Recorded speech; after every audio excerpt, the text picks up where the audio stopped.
இது மகிமை நேரம்.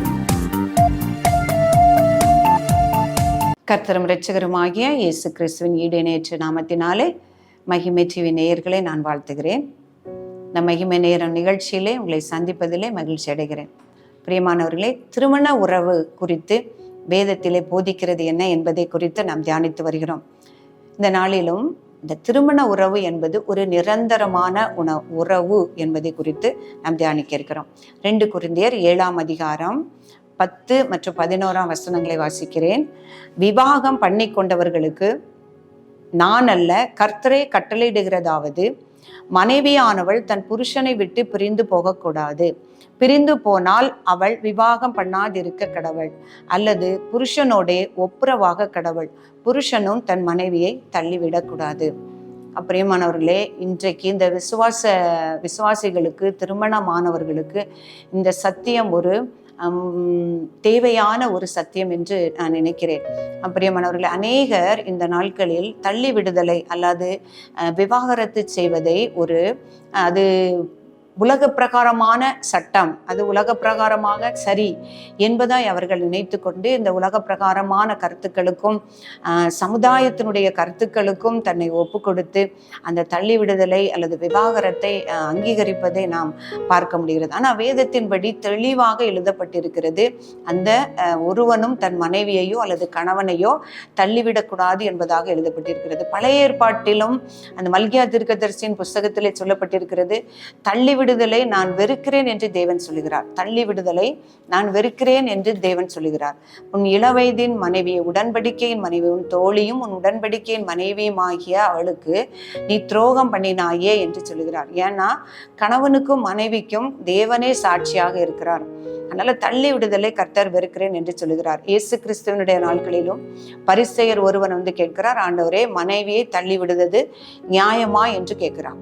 இப்போ ஏன்னா பழைய ஏற்பாட்டு நாட்களில் அநேக மனைவிகளை திருமணம் செய்து கொள்வது என்பது நடைமுறையில் இருந்தது. அப்போ என்ன சொல்றாருன்னா, மோசே அப்படி தள்ளுதற் சீட்டை கொடுத்து தள்ளிவிடலாம் என்று சொல்லியிருக்கிறார்களேன்னு சொல்லுறார். அப்போ உங்களுடைய இருதய கடினத்தின் நிமித்தம் அப்படி சொன்னாரு, ஆனா அப்படி கிடையாது. ஒரே ஒரு கட்டில மட்டும் ஆண்டவர் சொல்லியிருக்காரு, வேசித்தன முகாந்திரத்தினால் ஒழிய தன் மனைவியையோ கணவனையோ தள்ளிவிடுகிற, தன் மனைவியை தள்ளிவிடுகிறவன் அவளோடு தள்ளிவிட்டு வேறொருத்தையை விவாகம் பண்ணுகிறவன் அவளோடு விபச்சாரம் பண்ணுகிறான் என்று சொல்லுகிறார். பிரியமானவர்களே, தேவன் கொடுத்திருக்கிற கட்டளைகளிலே அந்த 10 கட்டளைகளில் ஒன்று விபச்சாரம் செய்யாதிருப்பாயாக என்று. அப்ப இயேசு கிறிஸ்துவை சொல்லியிருக்கிறாரு, உன் மனைவியை தள்ளிவிட்டு நீர் வேறொருத்தையை நீ விவாகம் பண்ணினார். எந்த காரணமும் அவர்கிட்ட சொல்லப்படவே இல்லை. அவள் எனக்கு உகந்தவள் அல்ல, அல்லது அவள் படிப்பில்லை, அல்லது அழகில்லை, என்னுடைய தகுதிக்கு இருந்தவள் அல்ல, அவள் என்னை மதிக்கவில்லை, எந்த ஒரு காரணத்தினாலும் அவளை என்ன செய்யக்கூடாது, தள்ளிவிடக்கூடாது. வேசித்தன முகாந்தரத்தினால் ஒழிய. அந்த முறிவு என்பது எப்படியெல்லாம் வரணும்னா, ஒன்று வேசித்தனம் அல்லது மரணம். நம் ஆலயத்திலே தேவனுக்கு முன்பாக நாம் சாட்சியாக உடன்படிக்கை பண்ணும் பொழுதும் மரணம் நம்மை பிரிக்க மட்டும் நாம் ஒருவர் வாழ்வோம் என்றுதான் நாம் தேவனுக்கு முன்பாக நாம் உடன்படிக்கை பண்றோம். அதே தான் இயேசு கிறிஸ்து சொல்றாரு, வேசித்தன முகாந்தரத்தினால் ஒழிய தன் மனைவியை தள்ளிவிடுகிறவன், தள்ளிவிட்டு இன்னொருத்தை விவாகம் பண்ணுகிறவன் விபச்சாரம் செய்கிறான். அந்த தள்ளிவிடப்பட்ட மனைவியை விவாகம் செய்கிறவனும் விபச்சாரம் செய்கிறான் என்று சொல்லப்படுகிறது. பிரியமானவர்களை, தன்னுடைய மனைவிக்கு சுகவீனம் இல்லை, அவளால் பலவீனமானவள் என்று அவள் உயிரோடு இருக்க மட்டும், அதே போல மனைவிக்கு சொல்லப்பட்டிருக்கிறது, தன்னுடைய கணவன் உயிரோடு இருக்க மட்டும் அவள் வேறொருவனை அவள் விவாகம் பண்ணினால் அவளும் விபச்சாரியா இருப்பாள் என்று ரோமர் 7ஆம் அதிகாரம் 3ஆம் வசனம். புருஷன் உயிரோடு இருக்கையில் அவன் வேறொரு புருஷனை விவாகம் பண்ணினால் விபச்சாரி எனப்படுவாள். புருஷன் மரித்த பின்பு, அதாவது ஒன்று அவன் மரணம், கணவனோ அல்லது மனைவியோ மரித்த பின்பு அவர்கள் பண்ணின உடன்படிக்கை அல்லது பிரமாணத்தில் இருந்து விடுவிக்கப்படுகிறார்கள். அதன் பிறகு கணவன் ஒரு மனைவியை விபச்சாரம் பண்ணலாம், அல்லது விபச்சாரம் அல்ல, அல்லது மனைவி ஒரு கணவனை விவாகம் பண்ணினால் அது விபச்சாரம் அல்ல என்று எழுதப்பட்டிருக்கிறதே. நாம் விசுவாசிகளாகிய நாம், கிறிஸ்துவை அறிந்தவர்களாகிய நாம் இதை தெளிவாக புரிந்திருக்க வேண்டும். எந்த காரணம் எனக்கு ஒத்து வரவில்லை என்பதற்காக சட்டத்திற்கு முன்பாக நாம் போய் நிற்கும் பொழுது ஒரு மனுஷன், அந்த நீதிபதி என்கிற ஒரு மனுஷனுக்கு முன்பாக நிற்கும் பொழுது அவன் இந்த திருமண உறவை ஈஸியாக பிரித்து விடுகிறான். ஆண்டவர் சொல்லுகிறாரு, தேவன் இணைத்ததை மனுஷன் பிரிக்காதிருக்க கடவன் என்று சொல்லியிருக்கிறார். அப்போ நாம் கடவுளை அறிந்த, கிறிஸ்துவை அறிந்த நாம் கர்த்தரை மகிமைப்படுத்த வேண்டும் என்பதை அறிந்த நாம் இந்த சட்டத்திற்கு, இந்த நியமத்திற்கு நாம் கீழ்ப்படிய வேண்டும். அப்படி கீழ்ப்படியும் பொழுதுதான் கர்த்தருடைய ஆசீர்வாதத்தை, இந்த திருமணத்திற்குரிய உறவிற்குரிய ஆசீர்வாதத்தை நாம் பெற்றுக்கொள்ள முடியும். விவாகரத்துங்கிறது ஒரு சாதாரணமாக அனுபவமாக நாம் காணப்படுகிறது. ஆனால் கர்த்தருக்கு முன்பாக கர்த்தர் மிகவும் வெறுக்கிற காரியம். தள்ளிவிடுதலை நான் வெறுக்கிறேன் என்று சொல்லுகிறார். அந்த வேசித்தனம் பண்ணின அந்த மனைவி, இப்போ நம்ம ஓசியா தீர்க்கதரிசி புஸ்தகத்தில் ஒன்று பார்க்கிறோம். அவர் இஸ்ரவேல் ஜனங்களுக்கு ஒரு பாடம் புகட்ட வேண்டும் என்பதாய், அதாவது தன்னை மறந்து, தன்னை சேவிக்காம மறந்து வேசித்தனம் பண்ணி விக்கிரகாராதனை பண்ணி கொண்டிருக்கிற அந்த இஸ்ரவேல் ஜனங்களை அவர் ஒரு பாடம் கற்பிக்க வேண்டும் என்பதற்காக ஓசியாவை ஒரு விபச்சாரியான ஒரு ஸ்திரீயை விவாகம் பண்ண சொல்கிறார். அவள் திரும்பவும் அவளுடைய கணவனை விட்டு தன்னுடைய நேசரை நோக்கி சென்ற பொழுதும் சொல்கிறார், நீ அவளை திரும்பவுமாக அவளை அழைத்து கொண்டு பொறுமையோடு ஏற்றுக்கொள் என்று சொல்லுகிறார். பிரியமானவர்களே, அந்த தேவனால் இணைக்கப்பட்ட அந்த உறவு, ஒருவரை ஒருவர் பிரிந்து வாழ்ந்தாலும் திரும்பவும் நாம் முதலிலே வாசித்தது போல ஒப்புரவாக வேண்டும்.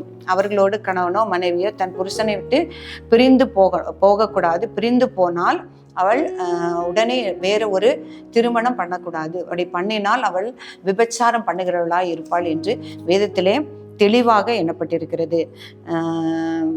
மனைவி எத்தனை முறை அவள் தவறி போனாலும் அவளை சேர்த்துக்கொள் என்பதை அந்த ஓசியா தீர்க்கதரிசியிலே சொல்லப்படி பார்க்க முடியும்.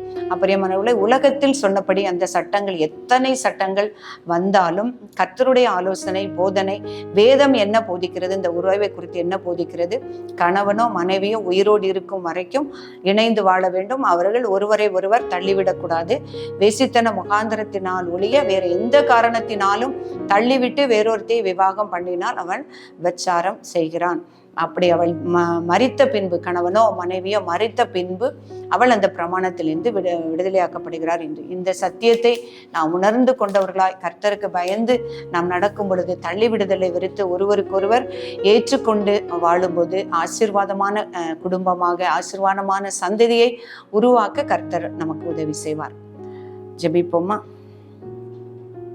பரிசுத்தமும் அன்பும் நிறைந்த எங்கள் அன்புள்ள ஆண்டவரே, அம்மை துதிக்கிறோம், ஆராதிக்கிறோம் அப்பா, மகிமைப்படுத்துகிறோம் தகப்பனே. அப்பா ஸ்தோத்திரம், உடைய கிருபையின்படி திருமண உறவை நீர் ஏற்படுத்தி கொடுத்தீர் தகப்பனே. அதை உமக்கு மகிமைப்படும்படியாய் வாழ ஆண்டவரே, ஒருவருக்கொருவர் ஆண்டவரை விட்டு கொடுத்து உம்முடைய சத்தியத்தை உணர்ந்து நிர்விசாரமான பாவங்கள் செய்யாதபடி, உலகத்திற்கு ஏற்ற சட்டங்களுக்கும் கருத்துக்களுக்கும் நாங்கள் இணங்காதபடிக்கு ஆண்டவரை கர்த்தரை விசுவாசித்து உம்முடைய கட்டளைகளுக்கும் கற்பனைகளுக்கும் உடைய நியமங்களுக்கும் உம்முடைய போதனைக்கும் கீழ்ப்படிந்து நடக்க எங்கள் ஒவ்வொருவருக்கும் ஆண்டவரை சுத்த இருதயத்தையும் கீழ்ப்படிதல் உள்ள இருதயத்தையும் தேவரையை தரும்படியாய் நாங்கள் செபிக்கிறேன் அப்பா. ஆண்டவரே ஸ்தோத்திரம் அப்பா. பிரிந்திருக்கிற குடும்பங்கள் ஆண்டவரே உம்முடைய சத்தியத்திலே அறிந்து அவைகள் இணையவும் அப்பா கர்த்தர் நீங்க கிருபை செய்ய உம்முடைய அன்பை ஆண்டவரே நீர் அவர்களுக்கு மேல் ஊற்றி அப்பா அந்த நாளிலே பிரிந்திருக்கிற குடும்பங்கள் இணையும்படியான கிருபையை கர்த்தர் நீர் தரும்படியாய் நாங்கள் ஜெபிக்கிறோம்.